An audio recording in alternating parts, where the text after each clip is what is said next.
राघवपुर नाम का एक जंगल था। उस जंगल से थोड़ी दूर पर पहाड़ी इलाका शुरू होता था। उस पहाड़ में खूंखार चील रहा करता था। वो सभी चीलों का लीडर था। अपनी भूख मिटाने के लिए हर रोज किसी ना किसी बच्चे को मार डालता था। पूरे जंगल में मानो खूनी चील का आतंक था। सभी पक्षी उससे बहुत डरते थे। एक दिन रानू चिड़िया दाना लाने गई थी तो उसकी बेटी को एक चील लेकर चला जाता है। लेकिन रानू ये बात मानने को तैयार ही नहीं थी कि उसकी बेटी को चील खा गया होगा। तुम सब डरपोक हो। तुम सब एक नंबर के कायर हो। तुम सब बस खड़े खड़े देखते रह गए कैसे वह जालिम चिल मेरी बेटी को उठा कर ले गया। किसी ने भी मेरी मदद नहीं की। यह बुरा समय आज मेरे पास आया है, कल परसों में तुम्हारे पास भी आएगा। मैं जाऊंगी उन पहाड़ों के पास और मुझे पता है मेरी बेटी जिंदा है और मैं उसे वापस लेकर आऊंगी। रानू, कभी ऐसा हुआ है कि एक चील पक्षी को उठाकर ले गया हो और वो पक्षी वापस आई हो? नहीं ना? कवे भैया, मुझे कुछ नहीं पता। मैं अपनी बेटी को वापस लेकर आऊंगी। वह पहाड़ों की तरफ उड़कर जाती है, हर जगह तलाश करती है, लेकिन उसे अब भी कुछ नहीं मिला। फिर वह एक पेड़ पर जाकर बैठ जाती है। हे ऊपर वाले, मैं सुबह से अपनी बेटी को ढूंढ रही हूँ, लेकिन वो मुझे अभी तक नहीं मिली। है ऊपर वाले, मेरी मदद करो। इस जंगल में मैं किसी को जानती भी नहीं जिससे मैं मदद मांग सकूं। जब तक मुझे मेरी बेटी नहीं मिल जाती तब तक मैं रहूंगी कहाँ। कि तभी उसकी नजर जमीन पर जमे घास पर पड़ती है। अरे हाँ, मुझे याद आया।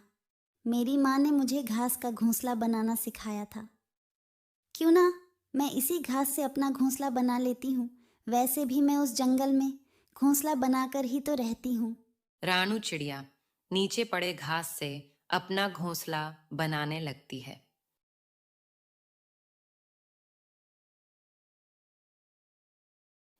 कुछ देर के बाद रानू चिड़िया घास का घर बनाकर तैयार कर देती है।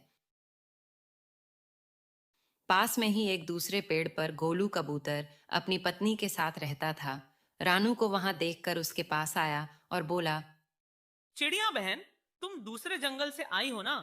इतना अद्भुत घर इस जंगल में किसी का नहीं है। हाँ कबूतर भैया, मैं दूसरे जंगल से आई हूँ।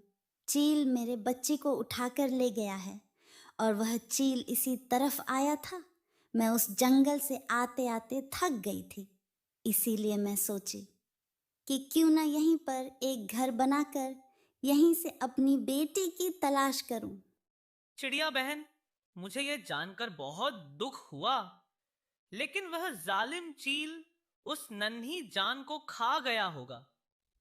नहीं कबूतर भैया, ऐसा नहीं हो सकता। मुझे खुद पर यकीन है कि मेरी बेटी अभी भी जिंदा होगी। काश ऐसा ही हो चिड़िया बहन। वो जालिम चील हमारी भी बच्चे को उठाकर ले गया था। आप हमारे साथ चलिए, फिर हम दोनों मिलकर उस जालिम चील को ढूंढेंगे। गोलू कबूतर अपनी पत्नी के साथ रानू चिड़िया के घर में रहने लगता है। चिड़िया बहन, अगर आपकी बच्ची जिंदा भी हुई तो आप उसे कैसे बचाओगी? मैं उस चील से लड़ूंगी, चाहे मैं मर भी जाऊं तो कोई बात नहीं, पर मैं उस जालिम चील को नहीं छोड़ूंगी और मैं अपनी बच्ची को बचा कर रहूंगी।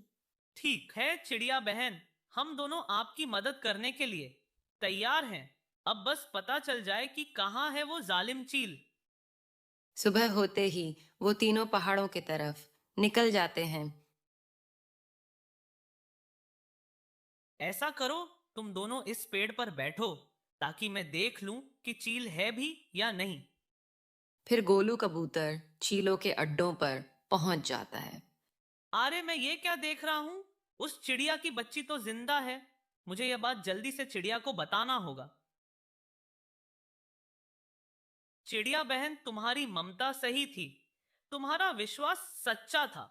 मुझे तो यकीन ही नहीं हो रहा कि तुम्हारी बेटी जिंदा है। चलो हम छिपकर चीलों के पास चलते हैं। और फिर वो तीनों मिलकर प्लान बनाने लगते हैं। प्लान बनाने के बाद गोलू कबूतर उन चिल्लों के पास जाता है। आ रहे हो जालिम चील? क्यों किसी के बच्चे को मार रहे हो? कबूतर, तुम्हारी हिम्मत कैसे हुई हमारे इलाकों में आने की? अपने बच्चों की मौत भूल गया क्या कि आज अपना जान गंवाने आया है? रूप, तुझे अभी मजा चखाता हूं। ऐसा कहकर चील गोलू कबूतर पर हमला करने के लिए आगे बढ़ता है। जैसे ही चील गोलू के पास जाता है, गोलू कबूतर वहां से झट से उड़ जाता है। तभी रानू चिड़िया और गोलू कबूतर की पत्नी एक बड़ा सा पत्थर उस चील के सर पर गिरा देते हैं। पत्थर गिरने के बाद उन सभी चीलों के लीडर वहीं पर मर जाता है। बाकी के चील डर के मारे वहां से भाग जाते हैं।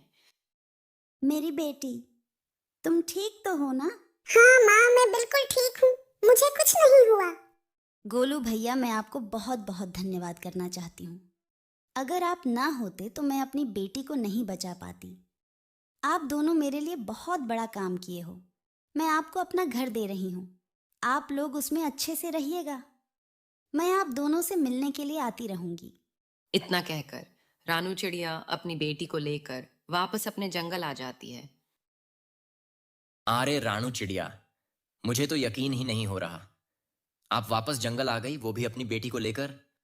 कवे भैया, मैं केवल अपनी बेटी को नहीं लाई हूँ, मैं उस जालिम चील को मार कर आई हूँ, इसलिए कि अब वो फिर किसी और के बच्चे को ना उठा कर ले जाए।